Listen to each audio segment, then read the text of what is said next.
थांनाय सानखालि सोनाब तामुलपुर प्राइमारि इउपिपिएल दोलोनि बानजायनायाव सोनाब तामुलपुर खालाकुसि ओनसोलनि मेलेमजिबिफोरखौ लानानै मोनसे सावरायलायनाय हाबाफारि खुंनाय जादोंमोन।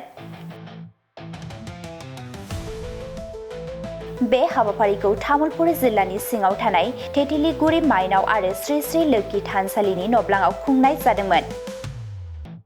बिटिआरनि गाहाय मावफुं सोद्रोमा प्रमद बर' आरो तामुलपुर बिधान सभा बियाबनि एमएलए जलेन दैमारिनि नुजाथिनायाव खुंजानाय बे हाबाफारियाव गासै खालाकुसि ओनसोलनि फारफ्रोमबो बिथिङाव जौगानायनि सायाव सावरायनाय जायो। गुबैयै बे मेलेमजिबिफोरनि मेलाव खालाकुसि ओनसोलनि सोलोंथाइ, सावस्रि, गेलेमु, हान्था मेला, हा खुरखानाय, आयेननि बेबस्था बायदि आयदाफोरा सावरायनायाव जायगा मोन्दोंमोन आरो बे आयदाफोरनि सायाव गाहाय आलासि महरै नुजाथि फैनाय गाहाय मावफुं सोद्रोमा प्रमद बर'आ खालाकुसि ओनसोलनि जौगालु बिथांखिफोरनि सायाव मिथिहोयो। मख'जाथावदि खालाकुसि ओनसोलनि श्री श्री लोखि आरो माइनाव थानसालियाव दावबायारिफोरनि थिलि बानायनो थाखाय 1 कौटि रां, 50 लाख रांनि बिजाब बाख्रि लुनाय, तामुलपुर गग्रा सकनि थांलाय फैलाय बिटिआरआव गोग्लैनाय 7 किल'मिटार लामाखौ लुफुंना होनाय, 2.5 लाख रांनि स्टेडियाम लुफुंना होनायनि थाखाय फोसावो। गयबारि ब्लक इउपिपिएल दोलोनि आफादगिरि नहरी मन्थनि आफाद सामलायनाय आरो नेहाथारि कबिन बर'नि बुंथिनायाव सामलायजानाय मेलेमजिबिफोरनि सावरायलायनाय बे मेलाव ओनसोलनि गोबां मेलेमजिबि, फोरोंगिरि, समाज सिबियारि, बैसोगोरा, नोगोरारिफोरजों लोगोसे गुबुन गुबुन फरायसा आफादफोरनि दैदेनगिरि आरो सोद्रोमाफोरा बाहागो लादोंमोन।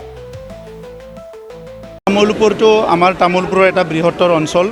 এই অঞ্চলত বড়ো, অসমীয়া, মাইনৰিটি বিভিন্ন জনগোষ্ঠী একেলগে থাকে আৰু এই বৃহত্তৰ অঞ্চলৰ ৰাইজৰ কিছুমান অভাৱ অভিযোগ আৰু সমস্যা আছে। এই সমস্যাখিনি মই মুকলিকৈ আলোচনা কৰিবলৈ আৰু ৰাইজৰ পৰা শুনিবলৈ আহিছোঁ আৰু যিখিনি সমস্যা তেখেতসকলে আজি কৈছে এইখিনি সমাধান কৰিব পৰা সমস্যা আৰু অলৰেডি সমাধান হৈয়ে আছে।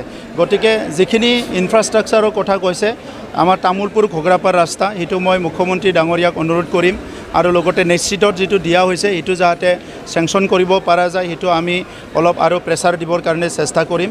আৰু ইয়াৰ লগতে আজি মই এই আমাৰ মাইনাও আৰু লক্ষী মন্দিৰ ইয়াৰ কেম্পাছত এটা পৰ্যটকস্থলী কৰাৰ কাৰণে 1 কোটি টকা ঘোষণা কৰিছোঁ যে তেখেতসকলে বিভিন্ন অনুষ্ঠান ইয়াত কৰিব পাৰিব।